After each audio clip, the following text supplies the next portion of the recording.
This podcast is sponsored by nobody. Hey dudes, welcome to Splat from the Past, the only 80s themed horror sci-fi show where things can get totally radical. Now today, I will be welcoming back the gorgeous and talented and awesome Gloria Gifford, and we are going to nerd out on the entertainment of our youth, talking about film, television, and music. I am so looking forward to it. Gloria, of course, has the Gloria Gifford Conservatory where she teaches acting. And, she's a prolific actress. She was in 48 Hours and vice versa. And this is Spinal Tap. She's got the classic cucumber scene at the airport. And she's done so much great work. It's going to be great to have her back on again. Also, she's the nurse in Halloween, too. Can't forget that. Also, rest in peace, Ozzy Osbourne. Yes, the king of metal is dead. The man, the myth, the legend. Ozzy's fucking gone. I can't fucking believe it. My dad's band used to cover Paranoid. I'm so devastated. I never got to see him live, but I guess those are the breaks. Fly high, Ozzy. Don't bite any angels' heads off. So yeah, here is my new interview with Gloria Gifford.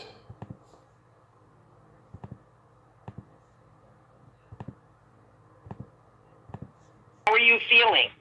I am fantastic. Despite the fact that Ozzy is dead, I feel fantastic. I know. I was just going to say exactly that to you. Yeah, but it's summertime and I'm a happy guy, and I'm glad you're back because I took your podcast virginity last time. When is your birthday, Tommy? June 6th. Oh, well, you just had a birthday. So you must be feeling very good. I'm feeling very good, yes, and you had a birthday recently. Yes, it was a very exciting birthday. People were very loving, very sweet. I couldn't have asked for any more, Yeah, you have from around the world. People reached out to me, friends and people. That's how life is. You go through life. You meet a ton of people. If you work as an actor, you're definitely going to meet thousands of people because you're always on a set with like 200-300 people. So it's interesting. And then you love them and you miss them, and then it's nice that Facebook and all the different ways people reach out. It's great. Absolutely. So, going back in time, do you remember the first movie that impacted you as a child? As a child, I can't remember as a child, but I remember as a teenager because I just showed it at my class like last week. What movie? The movie is James Clavell's King Rat. Oh yeah. Starring George Segal. And I was a teenager. I was in college, and it was a movie that impacted me so powerfully. And I showed it to my students last Wednesday, and they were there was dead silence afterwards. Everybody was very moved. It was very emotional. But it's nice to know that this many years later, people can still be, feel that way about this message. It's an incredible film. Yeah, that's a good one. Yeah, Back to the Future was the first movie that impacted me. I always had that. Yes. I always had that fantasy of going back in time and seeing my parents in high school and finding out why they're so fucked up and why I'm so fucked up. And seeing if you can undo everything and change it. But if you change it, then life goes a different way. So exactly. I guess it happened the way it was supposed to happen. Exactly, the paradox thing. Yeah. What movie genre did you gravitate toward growing up?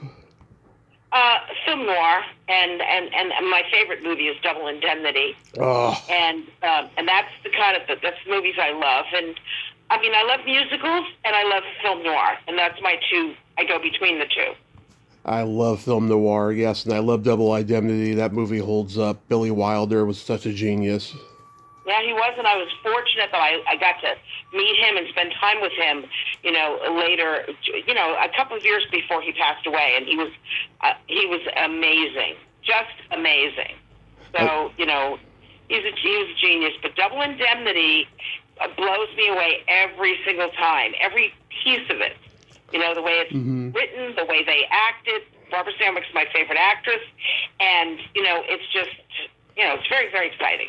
When I first came to Los Angeles, maybe a year after I'd been here, I saw her standing in front of the Hamburger Hamlet on Sunset Boulevard. Mm-hmm. And I went up to her and introduced myself and told her she was my favorite actress. And she looked at me like I was too young to be, to be saying that. Yeah. And she said that to me, but I said, no, you don't understand. You're it. You're everything. And I never got to work on the Big Valley because I wasn't an actress when that show was on. But I will tell you that she was amazing. And Fred McMurray was amazing, and Edward G. Robinson was amazing. Yeah, it was a great movie. That whole movie is amazing. Yeah, wow, that's so cool that you got to meet them. You never met Fred McMurray though? No, I didn't. But it's so funny because Barry Livingston. Have you ever had him on your show? I've had Stanley on. Oh, okay. Because Barry talks about him all the time. Right. And how extraordinary it was to work with him. Amazing guy. Amazing that he could play such a bad guy in like The Apartment and still be like the most charming man in the world on My Three Sons. Yeah, absolutely. Yeah. Were you into like Bogart and Bacall? Of course. I mean, my dad and my brother are really more Bogart than me. Mm-hmm. I would say I'm a Burt Lancaster person, and so it's Burt Lancaster's my guy. That's what that was the person who I could not miss any of his movies. But I mean, I love Bogart because it's fun. Casablanca, Maltese Falcon, High Sierra, Treasure of Sierra Madre. I mean, he's great. Oh yeah, I love The Big Sleep. That's my favorite noir film of all time. Yeah, and To Have and Have Not. Yeah. That Have and Have Not, Key Largo, Dark Passage. I really love because it takes place in my hometown, San Francisco. So anything in San Francisco, I love it. I did. It's funny. I did a pilot in San Francisco, and I had to be on a houseboat. And every time I've worked in San Francisco, I've always loved it. It's so beautiful there. Yeah, I mean, well, back then it was very beautiful because it was still relatively new and fresh and everything. Now it's, it's trying to be LA now, is what it is. Yeah, that's what people say. Yeah, I could confirm that. Yeah, Burt Lancaster, God, he was such a badass and such a great actor, and I don't think he gets the respect that he deserves because he was this big guy, he was very athletic, and I think at first it took him a while to like find his acting voice because he was just playing tough guy roles, but as he got older, he got vulnerable. Yeah, well, he got an Oscar for Elmer Gantry, and he got nominated for a lot of stuff. And my favorite movie of his is Trapeze, that he does with Tony Curtis. Tony Curtis and Gina Lollobrigida. And I just he was just an extraordinary. And I did get to meet him too. I met him at Gelson's in Century City. Wow, was he nice? And he was so amazing. He was so amazing. He was very much a man. That's all I can say. Macho. Sexy. Very sexy. Sexy guy. Really sexy guy. He never stopped being sexy, that guy. Never stopped being sexy. You see him in Atlantic City, he's still sexy, the movie, Yeah. He was just that virility he had from, the athletic. I mean, Cary Grant was athletic too, and that's why he was always so sexy. These guys had a tremendous ability to use their body. They had body confidence, just can't teach it. They got to get it from somewhere. Of course. Yeah, what kind of musicals do you like? Well, I think I like almost all of them, but the movie that I paid to see 14 times was The Unsinkable Molly Brown, because I loved the message, don't give up, don't give up, don't give up. And I love that. But I like everything. I like, it's like trying to think if there's been a musical in the last 50 years, because, Grease and Saturday Night Fever were 50 years ago, that blew me away the same way. I can't think of one right now, but I like everything. I like My Fair Lady. I love My Fair Lady. I love Grease? Grease? Oh, for sure. Absolutely. I love Travolta. And, but I'm trying to think, is there anything now? Have we had a musical that's been sensational? We've had Rami Malek doing, Freddie Mercury. Right. And he was great, but I don't call that a musical, really. You know what I mean? It's a biopic, but with a musical backdrop. Biopics are different. I like all the biopic stuff. Yeah. I think the last time we had a real musical in Hollywood was High School Musical, and that was about it. Oh, yeah, you're absolutely right. And that was about it. Yeah. Wow. Before that, it was Chicago, and that was like 7 years before that. I mean, Hollywood doesn't make musicals anymore. I mean, they did the remake of West Side Story that Spielberg did, but that was about it. I mean, like, nobody makes them. And it wasn't very interesting. No. I mean, when you look at the original, which blows you away with the choreography in the original is unbelievable. It's unbelievable. Yeah, flawless. And you have Rita Moreno and George Chakiris, and they blow you away. Mm-hmm. And nobody really blew you away in this modern one, Yeah, nobody. They were good. They worked hard, but the charisma didn't pop off that screen the same way. And maybe that's because they weren't musical theater stars. I mean, these guys had done tons of theater before they did West Side Story, Yeah. And when they hit that camera, boy, they blew through the screen all the way to their Oscars. So, that West Side Story is amazing. I mean, Richard Beamer and Russ Tamblyn and Tony Mordente, who I got to interview before he passed. I mean, those guys were trained, as dancers and singers. Yeah. But yeah, this group wasn't. You grew up on the $1 Million Movie? I did. How did you know that? Because so many people of your generation did, and I talk about this a lot. When they first started the $1 Million Movie, people thought that TV was just going to be a fad, and it was hard getting movies licensed to show on television in those days. So they would show the same movie over and over again until they got another movie to be licensed. Yeah, the only problem with the $1 Million Movie, because I started watching that when I was like, 7 or 8 years old, because I was addicted to movies. The problem with it is they were all cut, but you didn't know that. Mm-hmm. Years later, when I got the DVDs or the VHSs of them and watched them, there were whole scenes that I had never seen, even though I'd seen the movie many times, because they cut them for commercials and they cut them for censorship. And so you really never saw, all of it. Mm-hmm. And there are probably people who grew up watching that don't even know that, that there are whole aspects of that film. Because if somebody was doing a musical number who wasn't the star of the movie, they just cut it out. Yeah. Oh, if you everything, yeah. Yeah, if you watch an early VHS print of a 2-hour movie on VHS, some of it will be cut because the analog only had a certain amount of time in those days, and they couldn't put the whole movie on the VHS. Like the first Superman movie, I remember there was like maybe a good 10 minutes that was cut out of it. I was at the Superman premiere in London. Oh, yeah? Because Chris and I both had the same agent in New York and in London. Mm-hmm. And my agent invited me to the opening night, to the premiere.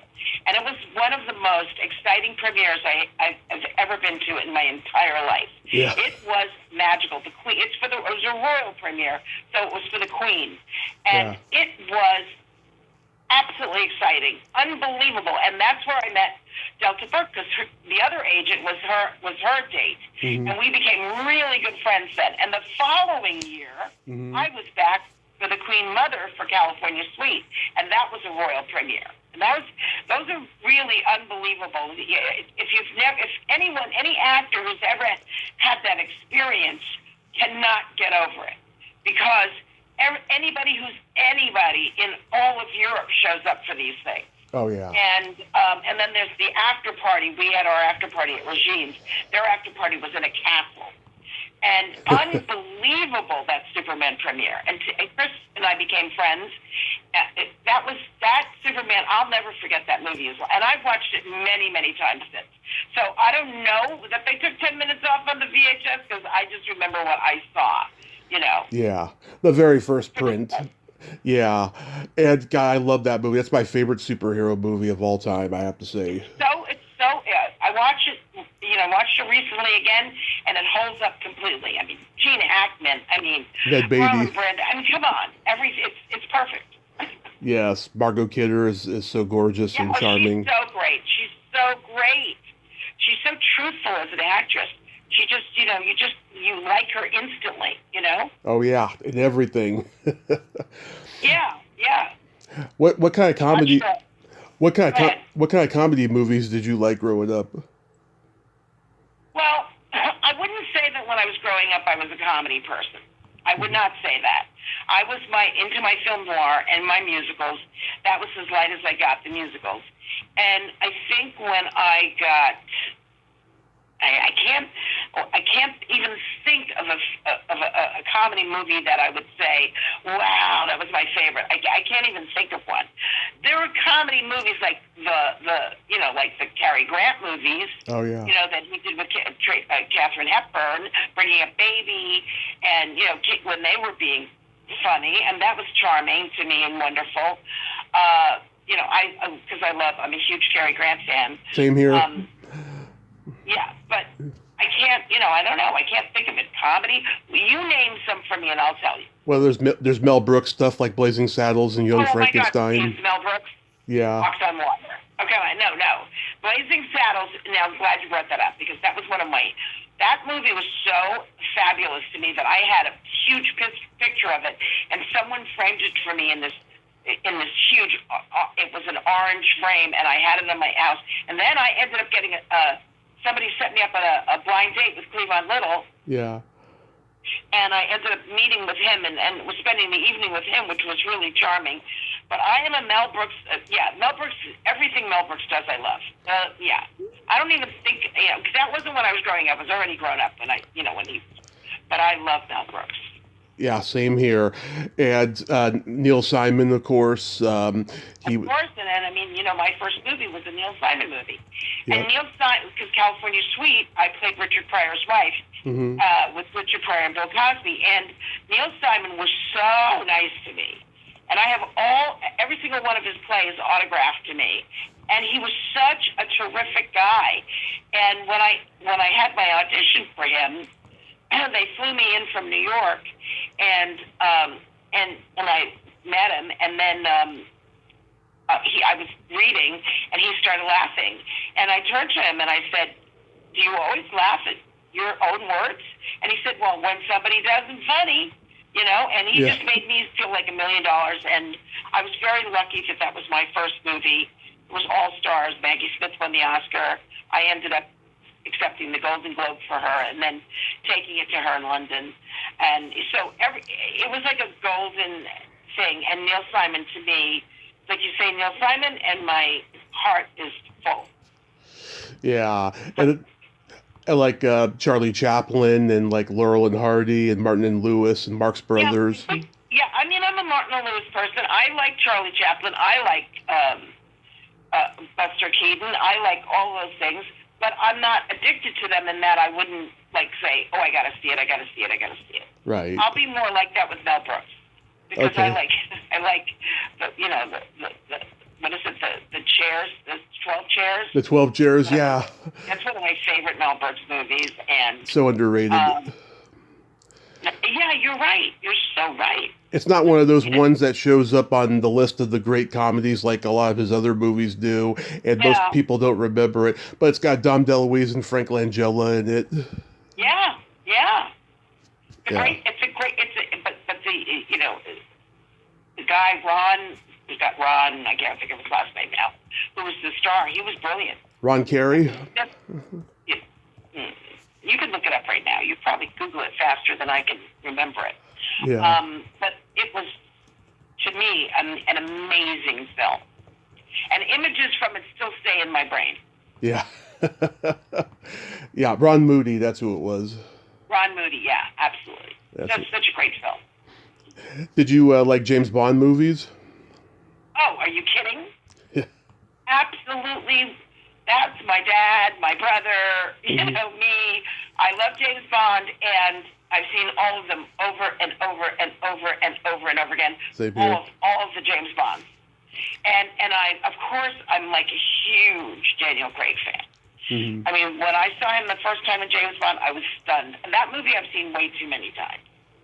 Yeah. So I love James Bond. I love Judi Dench. I love everything that, each time I wonder what they're going to do now, Yeah.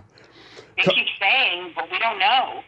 Well, now that Amazon has bought the franchise, they're going to possibly do a Moneypenny Chronicles. And I'm just thinking, God, do we really need that? It's so cheesy. No, we don't need that. That is cheesy. I 100% agree with you. Yeah. No, James Bond, James Bond was like, there was nothing like it. And even when you see all the rip-offs of it, I did like the Henry Cavill, A Man from U.N.C.L.E. movie. Loved that movie. Yeah. I thought those guys did a great job. If you haven't seen it, you should. So good. But James Bond is James Bond. What can I say? Yeah, Connery was my Bond. I love Thunderball and Dr. No and Goldfinger and Diamonds Are Forever. Those are my favorites. Yeah, From Russia with Love. Oh, that's a good one too. Yeah. Yeah, I love Connery. He can do no wrong. I loved everything he did, even after James Bond, because you see him in The Untouchables, and he was so great in The Untouchables. Yeah. Won an Oscar for it. He was so great. He was really a strong, powerful actor. Yeah, he got a lot of criticism for his accent in The Untouchables, and yet it won him the Oscar. It's amazing how that happened. Yeah, and he deserved it. He did. Because he elevated that movie. I mean, I just watched it again yesterday, and I'm looking at Kevin Costner was a perfect hero. Mm-hmm. Perfect. When you see in the close-ups, you think, I trust him, Yeah. I trusted him. And his group was all fantastic. And then Robert De Niro was perfect. But Sean Connery, that was that's the money. I just heard Don Johnson say he turned down The Untouchables. I know. And, I've known Don for a long time. Mm-hmm. Yeah. Don, Yeah. I have a lot to say, but you know what? Yeah. We can't say anything about Don Johnson because he immortalized television with Miami Vice. He did. One of my students just said to me 2 days ago that he started watching the original Miami Vice, and he was in shock at how good it was. And I said, yeah, it was through the roof fantastic, and Don Johnson was unbelievable. Unbelievable. Yeah, and there were imitators that couldn't match it, I mean, it was they made such a mistake. Every time they do these movies over, they cast it wrong. Yeah. And so it's like, what are you doing? Every single one, from the Starsky and Hutch to everything, you go, who are you people thinking you can redo these movies? Well, Starsky and Hutch the Starsky and Hutch movie was kind of a parody reboot because it's Stiller and Wilson and their speed is comedy. Yes, but they shouldn't, because leave it alone. It's like these people changed television with their television shows, and now you're going to come along and do a parody because you can't really be the guy. Yeah, that's why you're doing a parody. Okay. Yeah. Yeah. Did you? The Miami Vice, Colin Farrell and Jamie Foxx, get out of here. I love Colin Farrell, but Jamie Foxx, he could not be, Philip Michael. He couldn't do it. No, he couldn't. No. Did you have any movie crushes growing up? Troy Donahue. Oh. in Summer Place, absolutely. I mean, I had my walls in my bedroom were filled with movie. I was a movie buff. I'm so glad that I got to be in my career, and that I've almost met and or worked with or known almost all the people that I loved, Yeah. Because Troy Donahue, I had pictures of him on the wall, and many, many years later, I went out with Troy Donahue. We dated for like a year. Wow. When he was 10 years sober and, much, much older. But I remember he took me to see Love Letters, starring John Saxon and Sandra Dee, and then he took me. We went downstairs to the dressing room, and I got to meet them. And I remember being in the elevator with Troy Donahue, thinking, "Pinch me! How did this happen?" Yeah. He was on my wall, and now I'm going downstairs to meet Sandra Dee and John Saxon. How did that happen? He was a really great guy. He was a really wonderful person. My dad loved him. Yeah. But yeah, Troy Donahue was a big crush. But I had a crush on everybody, Same here. When I was a teenager, I loved Elvis Presley. I had a crush on him. I had to see everything he did. Never got to meet him. I had a crush on all the singers, the Frankie Avalons and the Fabians and all those guys, all the singing guys. Right. When I was growing up, candy stores sold movie magazines, and of course I had every single movie magazine, so I could rip out the pictures and post them all over my wall, and it was very exciting. I mean, all the stars that you could think of. Yeah, Cary Grant was a big crush for me. Natalie Wood, every 80s movie actress I've interviewed and met, like you even, like in 48 Hours. Oh my God, you playing a hooker. I thought you were just a hottie. Thank you. It's very funny about that story because they called me in. I was supposed to read for the part Olivia Brown did. But when I got to the audition, Eddie Murphy was outside, and he recognized me from California Suite because he had memorized every single thing that Richard Pryor and Bill Cosby did in the movie and everything I did in the movie. So we were outside. He was doing the entire movie for me, our whole thing. And when we went inside, Joel Silver was sitting there and said, I think I left you alone too long because we were buddies. There was no heat, Yeah. So then they offered me this role, and I didn't want to do it because it was too small. And a friend of mine who was a producer at Paramount said, Gloria, this is Eddie Murphy's first movie. You've got to do it. Because Eddie insisted that they give me this part. Yeah. So I got there, and we did it. And do you know, we did that little section, just that little thing that we did. And then I got a phone call later, a few months later, and they went, come in, you have to do the ADR on this. Yeah. I said, why? I mean, it was like nothing. And I go in, and not Walter Hill is there, but Joel Silver is there. And Joel says, I need you to say this line again. So where do you want to do it, honey? Want to hop up on the counter?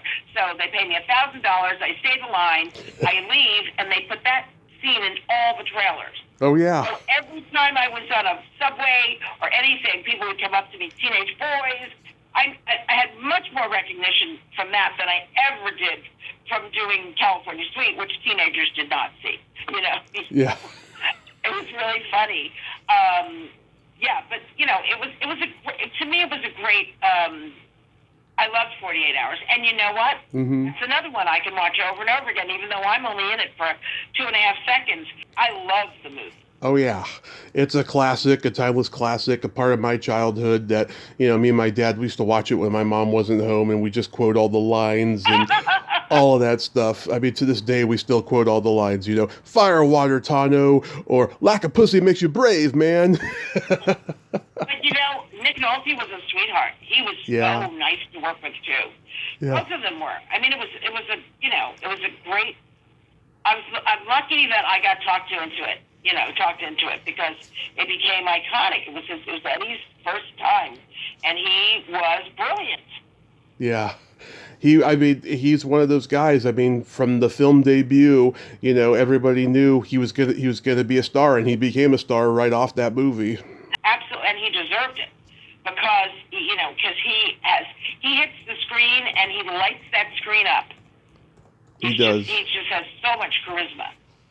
It's an amazing thing. I mean, besides being really funny. Oh, yeah. He's got amazing charisma, Oh, yeah. I can't think of anybody that, is like him, still working. Does that make sense? Yeah. It does. It does. So, what movie characters can you relate to the most? What do you mean? Like, was there ever like a movie character that was like a role model to you that you could identify with? Yeah, unfortunately, I shouldn't tell you Really? because my students crack up and laugh at me because they know what yes. Yeah. Julie Darling, Julie Christie. I was a Julie Christie fan. I was in college, and I was a Julie Christie fan, and the movie Darling blew me away. And unfortunately, loved every moment of it.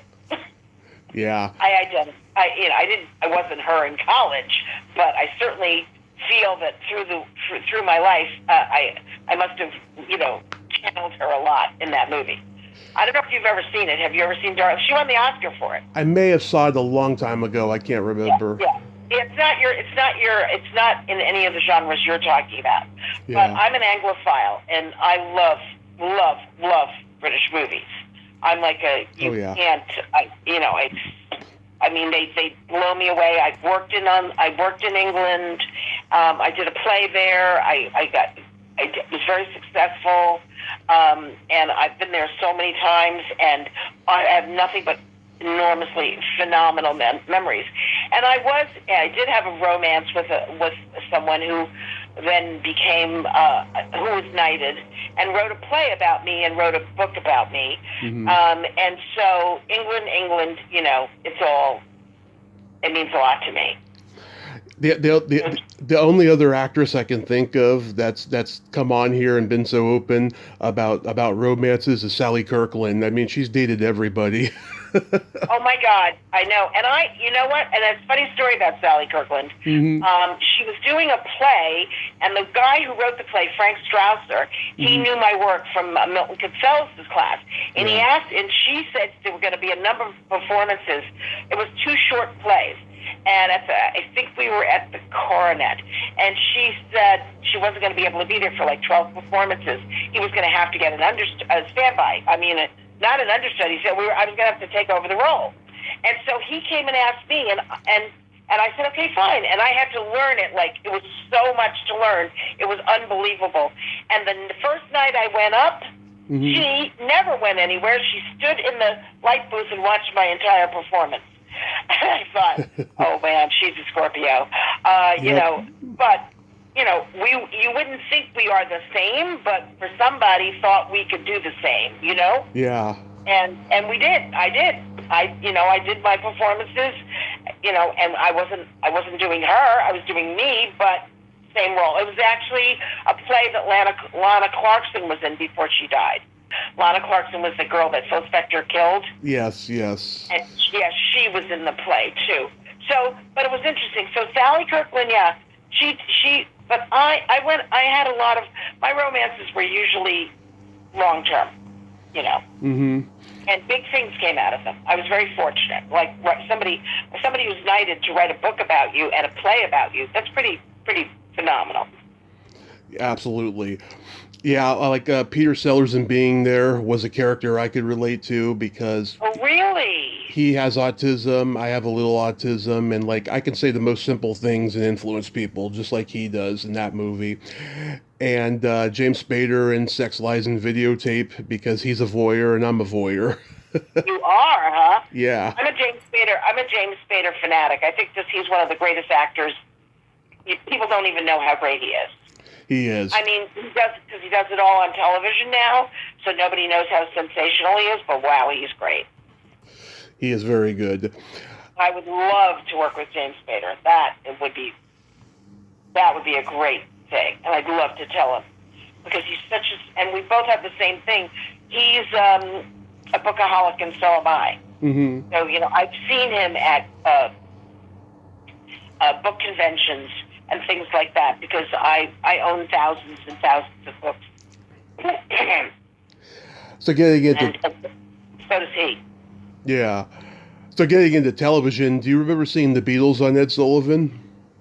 I remember them. I do remember them. It didn't mean that much to me at the time, because I really was a Stones person. Yeah. And I've always been a Rolling Stones person. Yeah. And I admire the Beatles, and I love everything that they've done, but I wouldn't say I'm as much a fan because it was always the Rolling Stones for me. Oh, yeah. I mean, it makes perfect sense. It's like, Cowboys and Indians, Beatles, Rolling Stones, Yeah. Well, yeah, the Beatles were, they didn't have as much heat. The Stones were just wild. And, I just loved the beat of their music and the excitement of their music. It was very exciting to me. And the Beatles were a little more romantic, Yeah, and you probably remember when they were on the Hollywood Palace, Dean Martin made a really cutting joke when he announced them. And he was like the nicest guy in show business, too. It was really surprising. What did he do? I don't know this. I don't remember. I think there was some tension backstage before the show, if I'm not mistaken. And about the Beatles? No, about the Rolling Stones. Oh, about the Stones. Oh, yeah. Well, Because they were such bad boys, well, they and were bad boys. Yes. yeah, and like Dean made a joke at their expense that was really cutting and stuff, and it was really surprising. And then the Tina Cole and her sisters, they came on like afterwards and performed. I've talked to Tina, and she remembers that night very well. Wow. You know, it's funny that I said that thing about Troy Donahue because I Hmm. show a summer place almost every year to my students, Hmm. and it's a running joke in the class. They go, "Oh no, it's a summer place!" You know, she's showing again. It's funny because as a teenager, it was Troy Donahue. As a grown-up, it's Robert Egan. So Robert our e- tastes change. Robert Egan, God, he was an underrated guy in Yeah, in very film. sexy actor. Is so good in a summer place. So good. Constance Ford, so good. You're talking really strong actors. They were really great. 300 Spartans, Voice in the Mirror. He did some really good Yeah, movies, and him yeah. and him and Robert Mitchum were like best friends. And they have that same quality. Hmm. They did. They were the vulnerable tough guys for sure. Yeah. I like the tough guys. I like the tough guys. I love. The other day, one of my students were talking about the movie Kiss of Death, and we're talking about Richard Widmark and Victor Mature, and Oh. how that movie has been remade a few times, Hmm. and it made Richard Widmark's career. Because he was not a tough guy, he was a bad guy. He was like a crazy man. Yeah. He throws a lady down the stairs in a wheelchair. And Kiss of Death is so, yeah. I like all those, the film noir. I like that. I mean, you can't name one that I don't, I'm not going to say, yeah, I love it. I mean, I love it. I love those kind of people. Well, what kind of sitcoms did you watch growing up? I didn't watch sitcoms growing up. I only Interesting. watched movies. Interesting. It was like I loved Steve Allen when I was like 5 years old, Hmm. and I had this thing about him, and my mom would make fun because it was like we owned a brownstone in Brooklyn, and my aunt lived on the third floor, and I would just have to go up there to see this man. I was mesmerized by him, and years later, when I was doing my singing act. He and his wife came to the shows.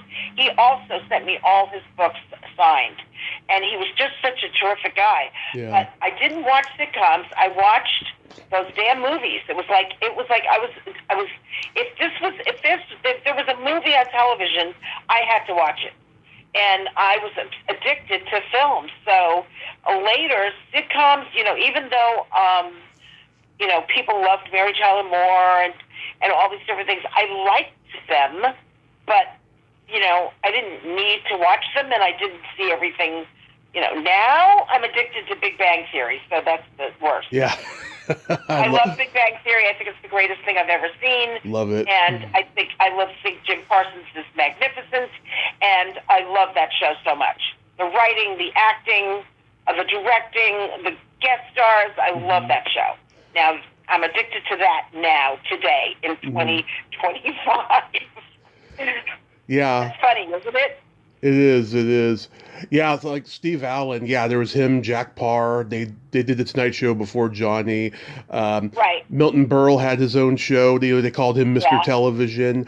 Red Buttons had a show, and it's interesting. He didn't treat his writers very well, and like when they went on to have like power in television, they pretty much blackballed him from having his own TV show again. They said, no, screw Red Buttons. He was not good to me when I was just beginning, and so that's why Red Buttons had a movie career, and he won the Oscar for Sayonara. Yeah, I love that movie so much. It's funny because I forgot to say, I don't call it a sitcom, but I was addicted to Sid Caesar. Oh yeah, your show shows. Yeah, I was addicted to him, and years later, I was, I don't know if you know the comic David Steinberg. But Oh yeah, the movie. love Well, I him. did a movie with him, and I loved him, right? Yeah. And he was just so great to me. And then he had this comedy routine that he used to do about meeting this gorgeous girl who, and he asked to take her home, and she lived on 100 Millionth Street in Harlem. Yeah. And Mike Nesmith from the Monkees had this variety show on television, and he asked David to do that routine, and David asked me to do it with him. So I went with him to do it, and Sid Caesar was on the show, and I finally got to meet him because I was like, when I was like 4, I was in love with you, you know what I mean? And we did it, but you know what? It was NBC, and they wouldn't, it was interracial, and they cut it. They wouldn't put it on. Yeah. I know. David and I did. But I was a big David Steinberg fan, and John Candy fan, because that was the John Candy movie that I did. Yeah, going Beserk. David Steinberg. Yeah, and I'll tell you something. John Candy was gold to me. Yeah. Sent me flowers after I shot. I said, "You're the only man I've ever worked with who sent me flowers the next day." You know, he was just such a terrific guy, and I'm a big David Steinberg fan. And then, you know, and then I got to work with him, opposite him, you know, act with him. So, dreams come true. I heard one time a crew member got fired on a John Candy movie. John Candy gave him a hug and gave him an envelope that said, "Don't open till you get home." He got home, there's like 10 grand in cash in there. You know what? That sounds like something John Candy would do. Yeah. Because that guy was so, because my scene was with Ernie Hudson, Ernie Hudson and John Candy, and those two guys, I mean, Ernie is a doll. Forget it. Yeah. Forget it. So the reason he works all the time is because why wouldn't they hire him? You know what I mean? He's so incredible. Yeah. And John Candy was so wonderful. And David Steinberg, it's like, it's not a well-known movie, but it's one of those experiences that I had that was one of the best of my life, working with those guys. Oh, yeah. One of the best.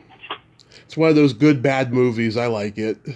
Yeah, it's, you know, it's like John, you know, and then when David Steinberg had he had a comedy show where he interviewed famous comedians every week. Oh, yeah. And one time he interviewed them, and he showed our scene from going Beserk, because he said he thought it was the best scene in the movie, which was kind of him to say, because I thought the scene with Franz Turner was the best.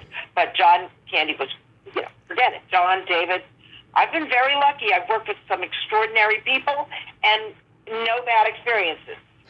I saw David Steinberg interviewed on some show once, and he said that the legendary comedian Dick Shawn told him one time he saw Milton Berle at the Beverly Hills Country Club, and you know, everyone's got a story about Milton Berle taking his dick out. You know, everybody does. Supposedly, yes. Because it was huge, right?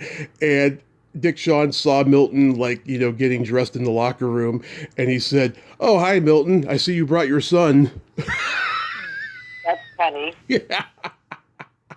Yeah, Steinberg said that. I thought that was hilarious. Yeah. Dick Shawn was great actor. I mean, the producers. Oh, yeah, producers. It's a mad, mad, mad, mad world where... Oh, yeah, that's classic. Yeah, he's like, you know, the muscle guy who's not too bright, you know, in that movie. Yeah, he's great. He was a great actor. Very funny. Very, very, very funny. And I had a great experience. You know, when I did California Suite, and I went to the premiere in London for the Queen Mother. Afterwards, at the party at Regine's, I was sitting with Alan Alda, who was so sweet to me, and David Jansen, who was hitting on me. And the publicist came over and said to me, "Who would you like to meet that's here?" And I said, "Donald Sutherland." And so she goes over and she gets Donald Sutherland, and he comes over and he asked me to dance, and we danced. And I'm telling you, that guy, that's another actor that I worship. Yeah. What a great actor Donald Sutherland was. What a great actor. So many movies that he was in, from Clute to Don't Look Now to Ordinary People to the television thing. MASH. What an extraordinary actor. Oh, of course, MASH, yes. Yeah. I mean, he was such an extraordinary actor. And he was a scary guy, too. I mean, just one look, you know, you can read him like a book, you know? Yeah. But it's so funny because he was the only one I wanted to meet, and he couldn't have been more loving and gracious, and it was a great memory for me. You know, it was a great experience, that whole thing. I was very, very lucky. Walter Matthau was great to me, and I mean, I was just, you know, these, you know, people who you think that, you know, they walk on water. They're so talented, and then they bend over backwards to be so gracious. Yeah. Nice. But nice to know. It's like, you know. I'm curious, being that you were so young in the early days of television and even watching movies in those days, did it mind boggle you at the time as to why actors were mostly white in entertainment in those days? No, because you know, that was never an issue for me Hmm. because I never thought that anything was ever going to. You know, when I decided nothing was going to stop me, I'm Jamaican. My family is Jamaican. We're not Southern Americans. Hmm. We're Jamaican Americans. Hmm. And at one point, actually, my father was deported Yeah. and brought back, and then he became a citizen. But you know, I just had this concept that anybody that I saw, like Dorothy Dandridge or Lena Horne, I Hmm. mean, these gorgeous, gorgeous women, or Sidney Poitier and Harry Belafonte. I mean, these were just beautiful people. When I saw them, and I loved them, and I didn't think, that they weren't getting anything or that there was, a stop. Yeah. I didn't see the stops. I only saw the pluses. And I think that's why I was able to, get into this business and have made a career because I didn't see stops. Hmm. I just don't see them. I just see the people who do things. It's like, and I just admire them and I praise them and I think, and there's so many people like that. They just accomplish so much that I don't want to see who didn't get through the door. I just want to Right. see the ones who made it through. Because everything in life is difficult. And for people to make it through, I praise them to the end. So I'm praising Lena Horne and Dorothy Dandridge and Hattie McDaniel and Sidney Poitier and Josephine Baker. oh yeah, and Stephen Fetch and all of them. God bless them all. Yep. Because they earned everything and they were magnificent. And Paul Robeson. Yeah. Yeah, and then to the next generation of the Paul Schofields and the Robert Hooks and Hmm. and all these actors that were so fantastic. James Earl Jones is the reason I became an actor ultimately because I was an executive at Bloomingdale's. Hmm. I was the first black assistant buyer ever at Bloomingdale's in New York. And I would get free tickets, and I got free tickets to Great White Hope. And I sat like in the second row, and I saw this man on stage blew me away. I couldn't breathe. His work was so magnificent. And it was shortly after that there was they brought in another black guy who was going to work in Bloomingdale's because I had done so well. They were happy to bring another black person on board. And I was having a problem one day, and I said to him, I don't know, I can't do this. And he said, Gloria, you don't want to play this game. Find a game you want to play. And I went home and I said to my husband, I'm quitting Bloomingdale's, and I think I'm going to go to acting school. And that's what happened. Yeah. And 4 years later I was on Broadway, so I was very fortunate. So I could say that, James Earl Jones was one of my all-time huge role models. Oh yeah, the Great White Hope when that came out, man, God, did that. I saw it on stage, and I didn't know I was going to get to know Hattie Winston, all these fabulous black actors that were in that phenomenal. I mean, a man walks onto a stage. Later when I came to L.A., I was lucky to see Yul Brynner and King and I on stage, and they were doing it when they were at the end of their careers. Rex Harrison and My Fair Lady, and Anthony Quinn and Zorba the Greek. Those kind of actors, they walk on the stage, and the stage is transformed by their talent and their charisma. Yep. Transformed, and I've just been very fortunate to work with great people, to meet great people, and I think that we've had a lot of black role models, and we shouldn't forget that. So I don't want to sit around talking about what didn't happen. I like to talk about the ones that made it happen. That's wonderful. I agree. So getting into music, do you remember like the first album you were given or you bought with your own money? Probably Elvis. Elvis, yeah. But no, I was also a Johnny Mathis fan. I used to, because, I was like, my favorite singers, Johnny Mathis, and you're going to believe this, what's his name? the Vale, Jerry Vale. Jerry Vale, yeah. I love those I bought those 45s Yeah. and Elvis and Jerry Lee Lewis. And I was just remembering when Connie Francis died that I used to talk my family members into taking me into Brooklyn to see the Brooklyn Paramount to see Alan Freed's shows and Clay Cole's shows, so I could see all of Bobby Darin and Connie Francis and Jerry Lee Lewis and all these people performing on stage. And then I had to have their albums, their records. Yeah. But we did 45s in those days, the Everly Brothers and it was just Motown. Well, Motown was later. Mm-hmm. That was like when I was in college. Motown was happening, and I wasn't a Motown person till later. Mm-hmm. I was too busy into the crooners and the Stones. Like if you could sing a song like Johnny Mathis, you killed me. Okay. Yeah. And and I got to meet him, fortunately, and Tony Bennett. I got to meet him because I was friends with Miguel Ferrer, whose mom was Rosemary Clooney. Right. And so I used to go to, because I gave George Clooney, his first job. I don't know if you know that. I don't doubt it. I mean, you've had all these Zelig moments in showbiz. Well, it did, but Rosemary Clooney introduced me to Tony Bennett, so I was very lucky to have that experience because I thought I died and went to heaven.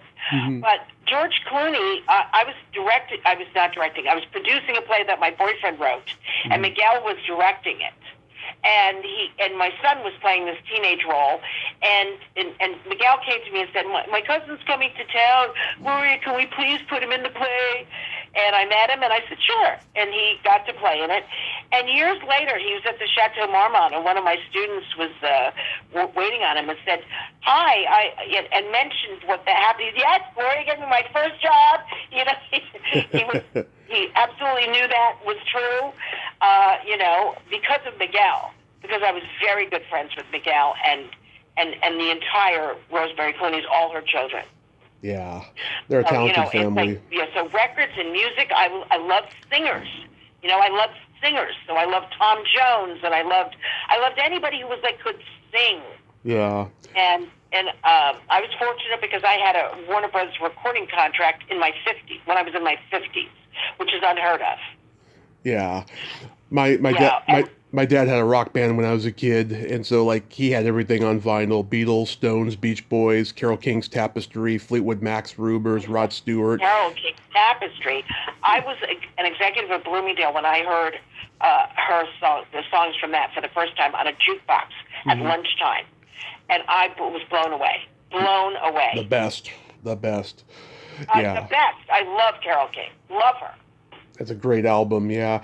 There's nothing like that stinky, musky smell of vinyl. It's so intoxicating, and I'm glad that vinyl has made a comeback. I owned thousands of them, and when I was moving from the Valley back to the West Side, I gave them all to one of my students, all of them, because he is a singer and an actor, and he's now starring in that musical 44 Obama the Musical that is... just left L.A., is going to Chicago, and is on its way to New York, to Broadway.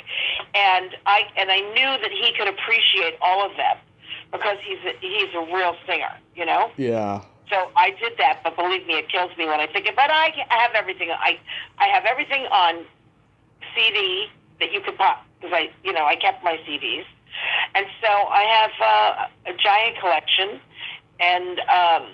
Tapestry was, and also Marvin Gaye doing What's Going On. Oh. They came out around the same time, and it was it was magical, those singers, Yeah. I love Carole King is I still haven't seen that musical they did about her, and that kills me because I love her. Yeah.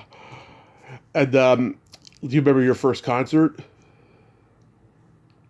Well, I think it was going to those shows at the Brooklyn Paramount. Okay. Because that's what I used to do when I was a preteen.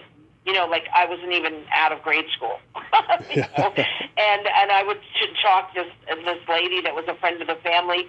She'd say, "Oh, Gloria, I want to take Gloria out for the day." And I'd say, "Yeah, let's go to Brooklyn Paramount." and let me see all these rock and roll singers because I loved, all of them. And all of that. So And I remember taking my son to a Kiss concert where I couldn't hear for 3 days. Yeah.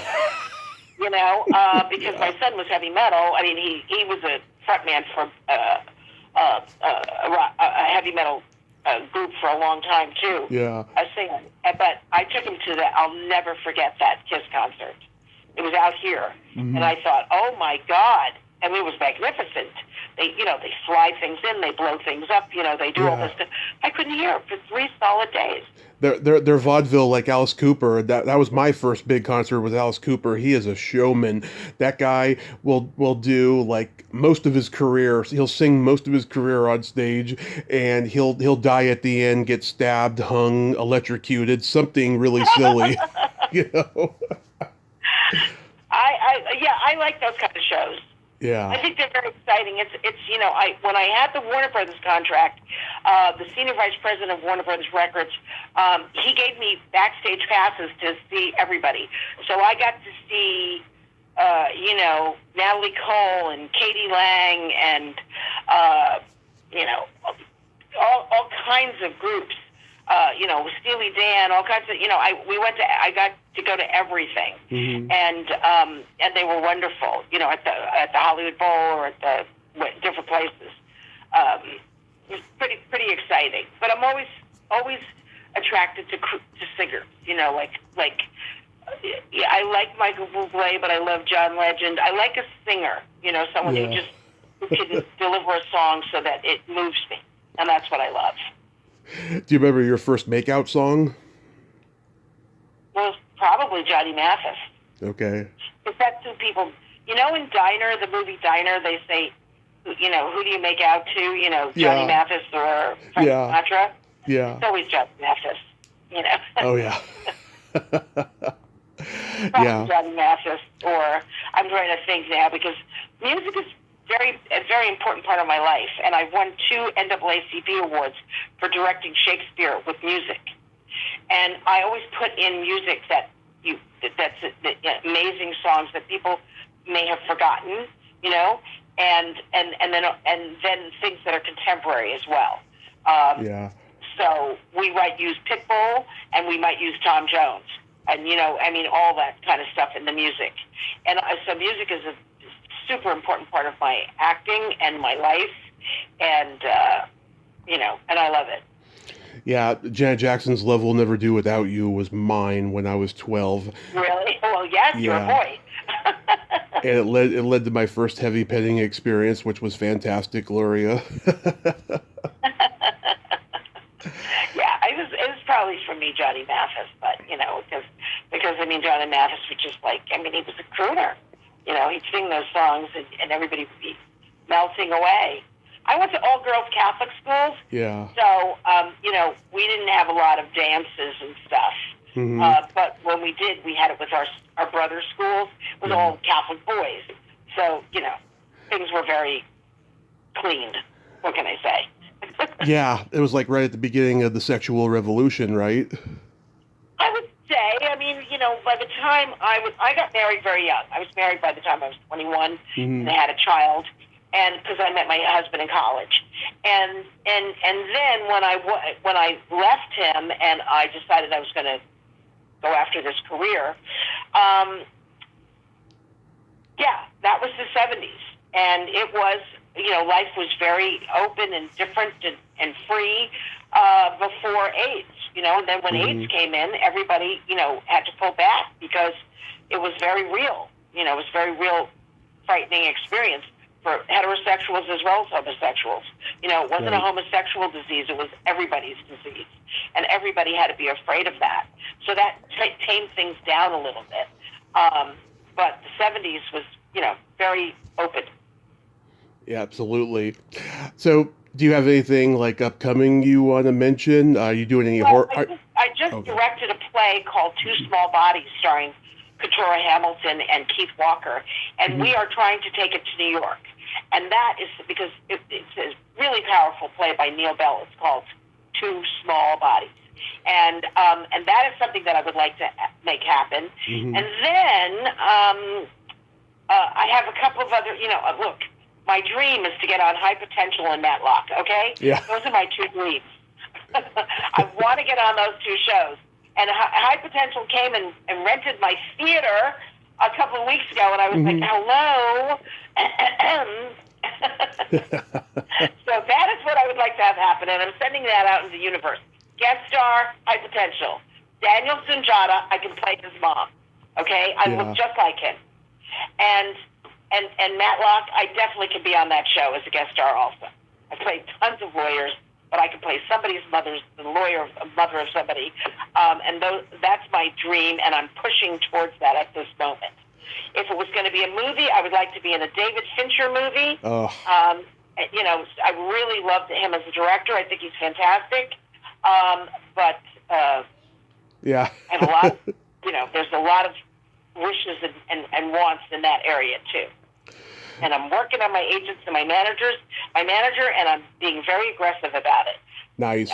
You know? Nice. Are you doing any horror cons? It's very funny. I have two people looking out for me, but Sean Clark, you know Sean Clark? I've heard of him, yeah. Well, Sean Clark is the guy that was, you know, I did one, like, the last one I did was like 2 years ago, and he just doesn't call me, and he doesn't call the nurses. Yeah. You know, and enough. And then when you go, everybody is pissed because they go, we wanted the nurses. You know, they want that, but we do very well when we go to these things. You do very well at these conventions. People come from all over the world to get to Sudden It, because Halloween 2 has not faded away. It's gotten more popular. Oh no! I've talked to Lance Guest and a couple people, and you know it's still popular. You know, and the franchise is never going to stop being popular. Oh yeah, you go to the conventions, Leo Rossi and Lance Guest lines around the block. Yeah. You know, and so it's just bizarre because we did that movie. We were so fortunate. The director had been in our acting class, and he brought us all in to audition for the producer, and we were lucky to get in the movie, you know? Mm-hmm. So we were fortunate, and then we didn't know it was going to be anything. It was my second movie. I did California Suite, which was a big studio movie. I was getting paid a ton of money, had a driver, staying in Sheraton Universal, and then I do Halloween 2, and it was like a tiny little movie. Mm-hmm. But we've made all the money we've made it now has come from that tiny little movie. Yeah.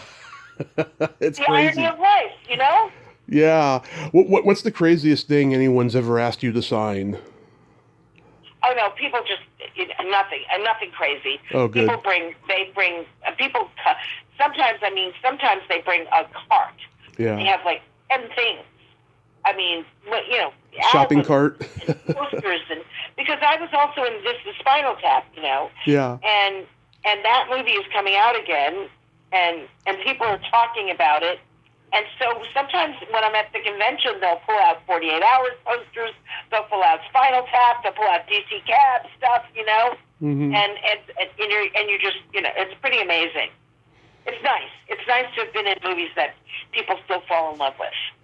Absolutely. So real quick, we got to play my Secret Silly game. This is a series of silly slumber party questions. It's no win or lose, it's just pure fun. And how the game works is, Gloria, I ask you the question, you answer it, and then you ask me that exact same question and I answer it. And feel free to comment on the answers because they might be funny.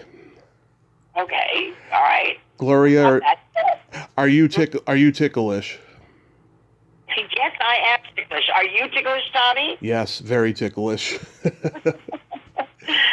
Is your belly button an innie or an outie?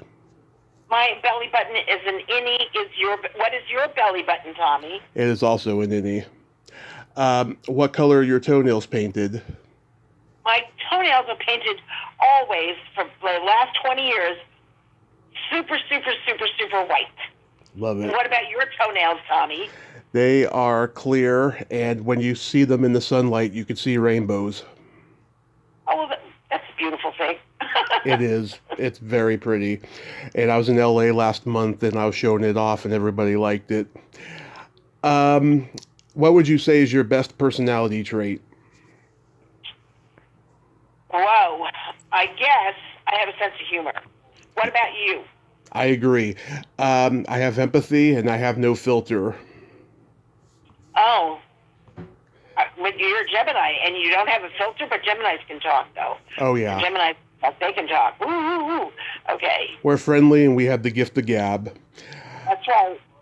What is your guilty pleasure? My guilty pleasure, I have so many, but my guilty pleasure is Hallmark movies. Love it. What is your guilty pleasure? Watching a raunchy sex comedy movie and eating pizza. Name one. Animal House. Oh, yeah. Great movie. Love it. It's the best. If you could have anything named after you, what would it be? I think I would like to have a car named after me. What would you like? A vibrator. Oh, they don't name vibrators, do they? Someone told me recently that you could actually get your name engraved on one. I'd like a car named after me. That would be great. Or a library. Okay, what else? And then my favorite question, is there a stinky smell that just makes you gag? Body odor. I'm sorry. Yeah. I once went to an event. This is terrible, and there were a lot of beautiful little African children there, but no one had given them. I almost threw up.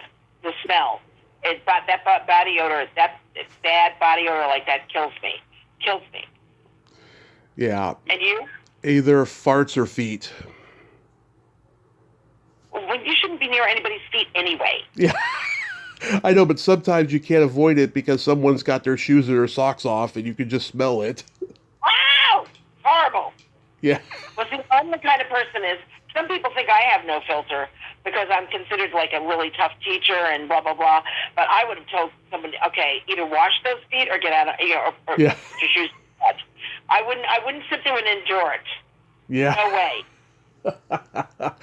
So, since we're both Catholic, I have a joke for you. Okay. What kind of meat does a priest eat on Friday? I don't know. None. None. Oh my God, that's right. That is the joke, right? Yeah, it's an old one.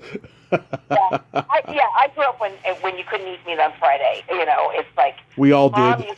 We lived in Jamaica, Queens, and my mom would drive to Sheepshead Bay to get crab or lobster or something like that for us on Friday. She was so very industrious mother. My father was a real estate broker, but my mom was amazing. There wasn't anything she couldn't do, and she was a phenomenal cook.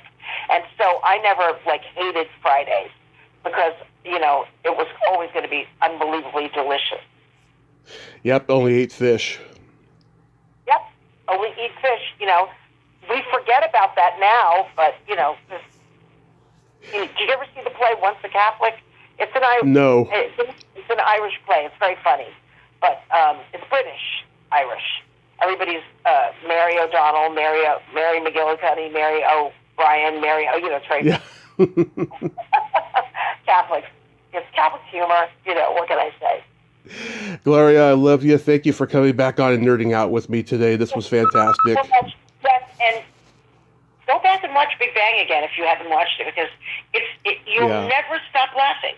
I never stop laughing.